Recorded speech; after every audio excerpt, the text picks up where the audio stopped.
first. Listen, I just think that the reality is that the free markets solve problems better than government does. Oh, why is that? And I'm not saying that we need to totally do away with public schools. I mean, that would be foolish. We have a constitutional obligation to educate our children. Okay, so what you're doing right there is you didn't say why you believe that the free market should take priority, but he knows the next thing that's going to come up. Obviously, the Democrats are going to say, hey, look, you're about to defund our public education system entirely because it's already defunded. What he's doing right now is trying to protect himself from that next move. I think there's lots of ways we could do that a lot better, and I'm for a lot of those. Pay teachers more, maybe have fewer administrators, but the competition of... Okay, so he's saying have more school teachers and less administrators. Again, he's trying to rehearse the concept of the defense, saying, oh, well, I don't want to completely do away with public schools. The problem is this, though. The school voucher scam he's pushing for defunds our public schools in its entirety, and they're already underfunded as it is. We can't get more teachers. We can't. We've lost 40% of our school staff in the past 2 years due to underfunding. So it's completely nonsensical to think, oh, we can do better with our public schools as we have it right now. No, they're underfunded. That's the whole problem right now with our public education system. But anyways, let's move on. But the competition of a free market system will help push that all in the right direction. No, it won't. Will you explain why?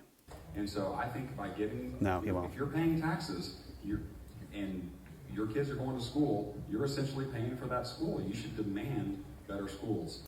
2 points there.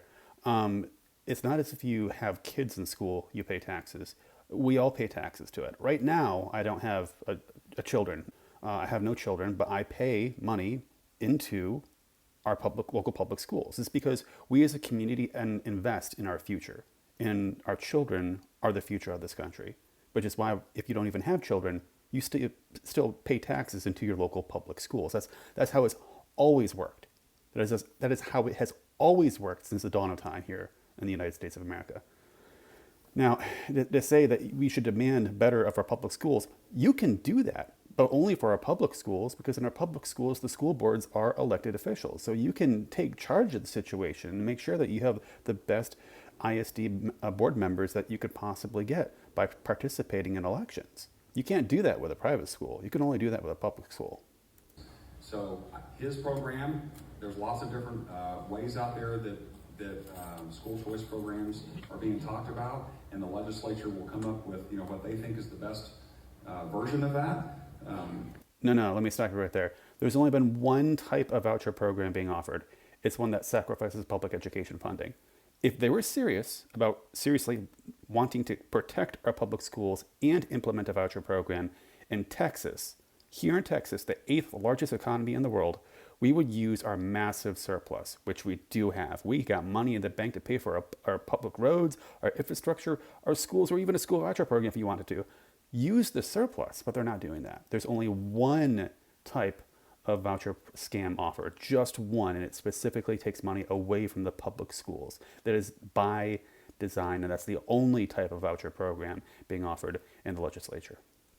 I can't sit here and say that there's one version better than another, but that'll be on the floor of the Texas House. But my opinion is, generally speaking, is that when you have a free market system, that innovation drives a better end product, and that's going to benefit your kids. Okay, and again, but he doesn't say why.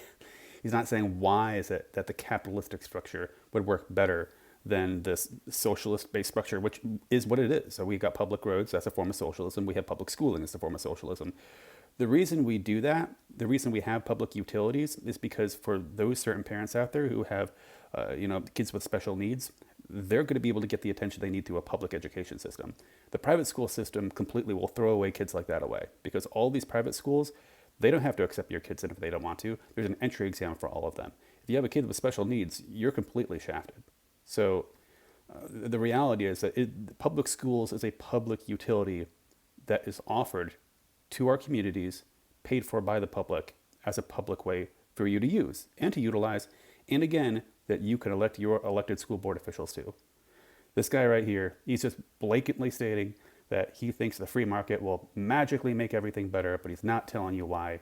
He's just trying to scam you, folks. He's just trying to scam you. He's trying to take away your public schools, a school voucher program, and Texas will be the final nail in the coffin for our public education if it passes.